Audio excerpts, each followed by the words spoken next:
السلام عليكم ورحمة الله وبركاته. ازيكم يا بنات؟ عاملين ايه؟ يا رب تكونوا بخير. من النهارده مفيش كنتاكي من بره تاني. النهارده ان شاء الله هعمل معاكم كنتاكي في البيت، احلى واوفر وانضف ما بتشتريه من بره، عشان انت اللي هتعمليه بايديكي. هعمله معاكم بنفس طعم وريحة وشكل كنتاكي بالظبط، وان شاء الله طريقة تعجبكم. النهارده ان شاء الله هعمل كنتاكي بدبابيس الفراخ. معايا كيلو من دبابيس الفراخ. ممكن كمان بتعمليه كنتاكي بفرخه بيكون حجمها صغير، حوالي كيلو او كيلو 300 جرام، وبتقطعيها ل8 قطع. دبابيس الفراخ غسلتها كويس جدا، ونقعت دبابيس الفراخ في ميه وخل وملح وليمون ودقيق لمده ربع ساعه. وبعد ربع ساعه غسلت دبابيس الفراخ كويس جدا، وسبت دبابيس الفراخ لغايه لما صفت. هبدا بسم الله الرحمن الرحيم. وبالسكينه هعمل فتحات في دبابيس الفراخ علشان التتبيله تدخل جوه دبابيس الفراخ، وكمان عشان دبابيس الفراخ تستوي معاكي بسرعه. بسم الله الرحمن الرحيم. بسم الله الرحمن الرحيم. هعمل فتحات في كل دبابيس الفراخ. بسم الله.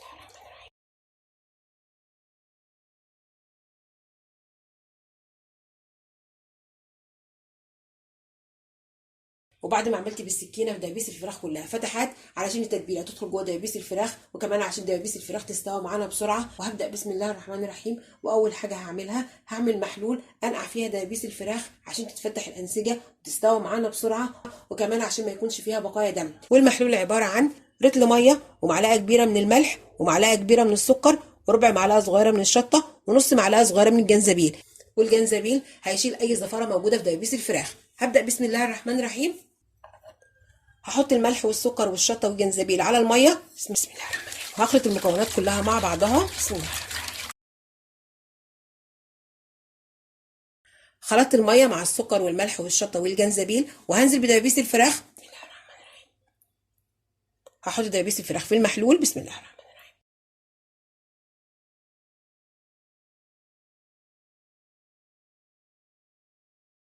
هقلب دبابيس الفراخ في المحلول. بسم الله. وهسيب دبابيس الفراخ منقوعه في المحلول لمده ساعتين. هقطع دبابيس الفراخ واحطها في التلاجة لمده ساعتين، وهرجع لكم تاني. ورجعت لكم بعد ما كنت سايبه دبابيس الفراخ منقوعه في المحلول لمده ساعتين. غسلت دبابيس الفراخ كويس جدا وسبتها لغايه لما اصطفت. وهعمل تتبيله كنتاكي، وهي عباره عن كوبايه ونص من الدقيق، نص كوبايه من النشا، كوبايه من اللبن او من الحليب، وبيضه. البيضه بتدي قرمشه ولون حلو جدا لكنتاكي. وتوابل كنتاكي عبارة عن معلقة صغيرة من الكاري، معلقة صغيرة من الثوم البودرة، معلقة صغيرة من البصل البودرة، معلقة صغيرة من البابريكا، ربع معلقة صغيرة من الزعتر، نص معلقة صغيرة من الجنزبيل، معلقة صغيرة من بهارات الفراخ، ومكعب مرقة، وملح حسب الرغبة، ومعلقة من البيكنج باودر. وهبدأ بسم الله الرحمن الرحيم في بولة أو في طبق. هحط الدقيق. بسم الله الرحمن الرحيم. والنشا وبهارات كنتاكي. بسم الله الرحمن الرحيم. وهحط كمان مكعب المرقه بعد ما فركتها. بسم الله الرحمن الرحيم. وهخلط كل المكونات مع بعضها.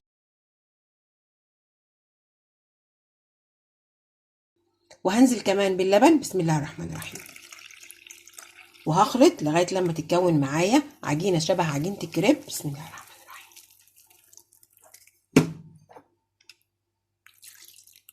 هخلط. لو احتاجت لبن تاني هحط، ممكن كمان مكان اللبن تحطي ميه. هحط كمان البيضه. بسم الله الرحمن الرحيم. وهخلط. ريحه الخلطه حلوه جدا، جربيها على طريقتي وان شاء الله هتعجبك. هخلط المكونات مع بعضها كويس جدا لغايه لما تتكون معايا عجينه شبه عجينه الكريب. خلطت مكونات كنتاكي مع بعضها كويس جدا كده، قوامها حلو جدا. هنزل بدبابيس الفراخ. بسم الله الرحمن الرحيم.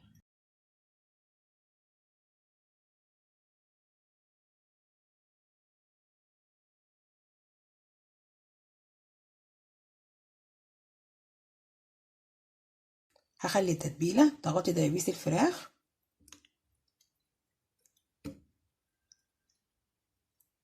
هقلب دبابيس الفراخ في التتبيله. بسم الله الرحمن الرحيم. وهخلي التتبيله تغطي دبابيس الفراخ. بسم الله الرحمن الرحيم. قلبت دبابيس الفراخ مع خلطه كنتاكي، وخلطه كنتاكي وخلطه دبابيس الفراخ. هغطي على دبابيس الفراخ واحطها في التلاجة ليله كامله، وبكره ان شاء الله هنكمل مع بعض. استنوني. ورجعت لكم بعد ما كنت سايبه دبابيس الفراخ في تتبيله كنتاكي ليله كامله في التلاجة علشان اعمل الطبقه الخارجيه او الكفر الخارجي للكنتاكي. هحتاج نص كوبايه من النشا، كوبايه ونص من الدقيق، ونفس التوابل اللي حطيتها في تتبيله كنتاكي هحطها على الكفر الخارجي او على الطبقه الخارجيه الكنتاكي. والتوابل هي نص معلقه صغيره من الجنزبيل، نص معلقه صغيره من الثوم البودره، نص معلقه صغيره من البصل البودره، معلقه صغيره من الكاري، ومعلقه صغيره من بهارات الفراخ، نص معلقه صغيره من الملح، ربع معلقه صغيره من الزعتر، ومعلقه كبيره من البيكنج باودر. هبدا بسم الله الرحمن الرحيم في طبق او في بوله. هحط النشا بسم الله الرحمن الرحيم، وهحط الدقيق بسم الله الرحمن الرحيم، وهحط التوابل بسم الله الرحمن الرحيم، وهخلط كل المكونات مع بعضها بسم الله الرحمن الرحيم. خلطت الدقيق مع النشا مع التوابل كويس جدا. وفي كيس ثلاجه هحط نص كميه الدقيق والنشا والتوابل، وهاخد من دبابيس الفراخ بسم الله الرحمن الرحيم احطها. مش هاخد كتير، هعمل 3 قطع ب3 قطع، وهحرك في الكيس عشان دبابيس الفراخ تتغلف بالدقيق والنشا والتوابل بسم الله الرحمن الرحيم.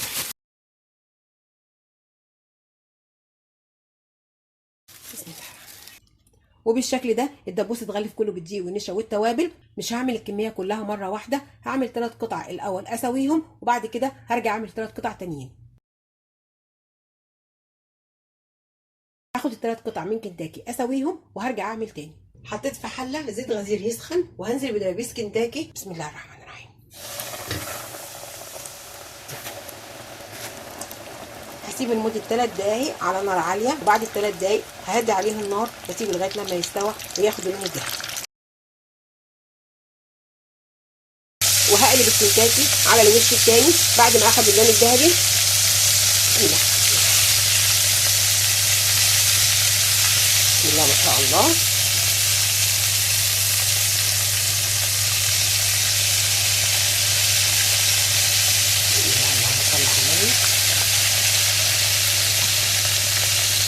هشيل الكنتاكي بعد ما استوى واخد اللون الذهبي بسم الله الرحمن الرحيم. حلو جدا. احطها في مصفى عشان تفضل معاكي مقرمشه، وكمان عشان تصفي الزيت الزياده. بسم الله.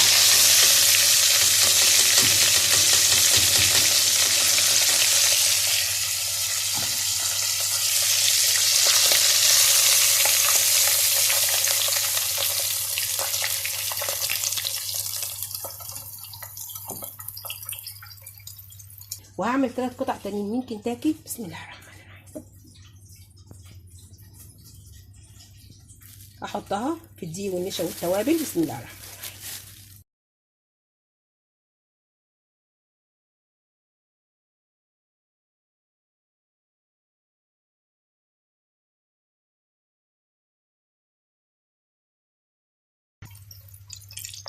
وهحط قطع كنتاكي تاني بسم الله الرحمن الرحيم، وهسيبهم لمده 3 دقايق على نار عاليه، وبعد ال3 دقايق ههدي عليهم النار واسيبهم يستووا براحتهم. وهشيل قطع الكنتاكي من الزيت بعد ما استوت واتحمرت بسم الله الرحمن الرحيم. وهعمل مع كنتاكي رز بسمتي مبهر على طريقه المطاعم. معايا كوبايه من الرز البسمتي منقوعه في ميه سخنه مع معلقه من الخل لمده ربع ساعه. الخل بيحافظ على قوام الرز البسمتي عشان وانت بتقلبي الرز البسمتي ما يتكسرش منك. ومعايا كمان بصلايه مفرومه، والتوابل معلقه صغيره من الكاري، ومعلقه صغيره من الملح، نص معلقه صغيره من القرفه، معلقه صغيره من بهارات الفراخ، ربع معلقه صغيره من بودره الزعفران. ما عندكيش بودره الزعفران هتحطي نص معلقه صغيره من الكركم. والكوبايه اللي عايرتي بيها الرز البسمتي هتعايري بيها الميه. لكل كوبايه من الرز البسمتي كوبايتين من الميه. حطيت في الحله معلقه من السمنه مع معلقه من زيت الذره يسخنوا. هنزل بالبصله بسم الله الرحمن الرحيم. هقلب البصله لغايه لما البصله تدبل بس بسم الله الرحمن الرحيم.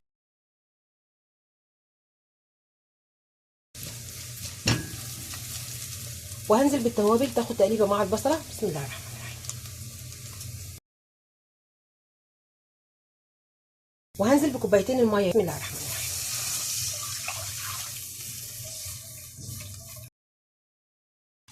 وهغطي وهسيب الميه لغايه لما تغلي بسم الله الرحمن الرحيم. وبعد ما الميه غليت هنزل بالرز البسمتي بسم الله الرحمن الرحيم، وهقلب بسم الله الرحمن الرحيم. وهغطي على الرز البسمتي وهسيب الرز البسمتي لغايه لما يشرب الميه، وههدي عليه النار وهسيب الرز البسمتي لغايه لما يستوي بسم الله الرحمن الرحيم. وبعد ما الرز البسمتي شرب الميه ههدي عليه النار واسيب الرز البسمتي لغايه لما يستوي.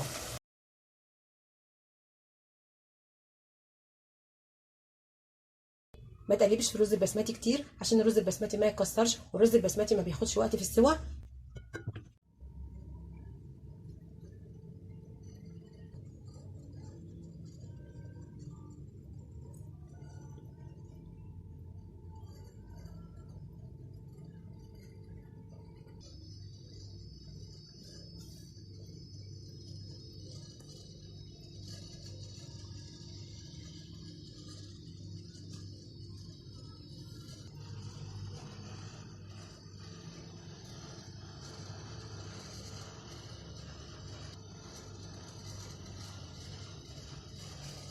وده كان غدانا النهارده. اتفضلوا معايا كنتاكي بدبابيس الفراخ مع رز بسمتي مبهر. جربيهم على طريقتي واعمليهم لاولادك وان شاء الله هتعجبهم. ومن النهارده مفيش كنتاكي من بره تاني، اعملي لاولادك كنتاكي في البيت على طريقتي، احلى واوفر ما بتشترين من بره عشان انت اللي هتعمليها بايديكي. جربيها على طريقتي وان شاء الله هتعجبك. يا رب تكون حلقتي النهارده عجبتكم، وما تنسوش تعملوا لايك وشير الفيديو واشتراك للقناه وتفعيل زر الجرس عشان يوصلك مني كل جديد.